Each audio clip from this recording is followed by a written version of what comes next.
മലയാള cinema മേഖലയ്ക്ക് അത്ര മെച്ചമുള്ള വർഷമായിരുന്നില്ല 2024 വ്യക്തമാക്കി നിർമ്മാതാക്കളുടെ സംഘടന. ഈ വർഷം മലയാള സിനിമയ്ക്ക് 700 കോടി രൂപയുടെ നഷ്ടമുണ്ടായെന്ന് പ്രൊഡ്യൂസേഴ്സ് അസോസിയേഷന്റെ റിപ്പോർട്ടിൽ വ്യക്തമാക്കുന്നു. ജനുവരി മുതൽ ഡിസംബർ വരെ റിലീസായ 199 ചിത്രങ്ങളിൽ 173 ബോക്സ് ഓഫീസിൽ പരാജയപ്പെട്ടെന്നും നിർമ്മാതാക്കളുടെ സംഘടന ചൂണ്ടിക്കാട്ടുന്നു.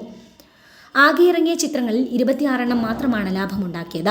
സൂപ്പർ ഹിറ്റ്, ഹിറ്റ്, ആവറേജ് തുടങ്ങിയ നിലകളിലാണ് ഇവയിൽ പലതും ലിസ്റ്റ് ചെയ്യപ്പെട്ടിരിക്കുന്നതെന്നും സംഘടന ചൂണ്ടിക്കാട്ടി. ലാഭമുണ്ടാക്കിയ 26 ചിത്രങ്ങളിൽ നിന്ന് 300-350 കോടിയോളം രൂപ ലാഭമുണ്ടാക്കാനായി. എന്നാൽ ബാക്കി ചിത്രങ്ങൾ 700 കോടിയോളം രൂപ മലയാള സിനിമാ വ്യവസായത്തിന് നഷ്ടമുണ്ടാക്കിയെന്നും നിർമ്മാതാക്കളുടെ സംഘടന പത്രക്കുറിപ്പിൽ വ്യക്തമാക്കി. റീ റിലീസ് ഉൾപ്പെടെ 204 സിനിമകളാണ് ഈ വർഷം റിലീസായത്. റീ റിലീസിനായി എത്തിയ 5 ചിത്രങ്ങളിൽ ദേവദൂതൻ മാത്രമാണ് നേട്ടമുണ്ടാക്കിയത്. ബാക്കിയുള്ള 199 സിനിമകൾക്കായി 1000 കോടി രൂപയാണ് നിർമ്മാതാക്കൾ മുടക്കിയത്. നഷ്ടം മുൻ വർഷത്തേക്കാൾ കൂടുതലാണെന്നും നിർമ്മാതാക്കളുടെ സംഘടന അറിയിച്ചു. അഭിനേതാക്കൾ പ്രതിഫലം കുറയ്ക്കാത്തത് വലിയ പ്രതിസന്ധിയാണെന്നും സംഘടന പത്രക്കുറിപ്പിൽ പറയുന്നു.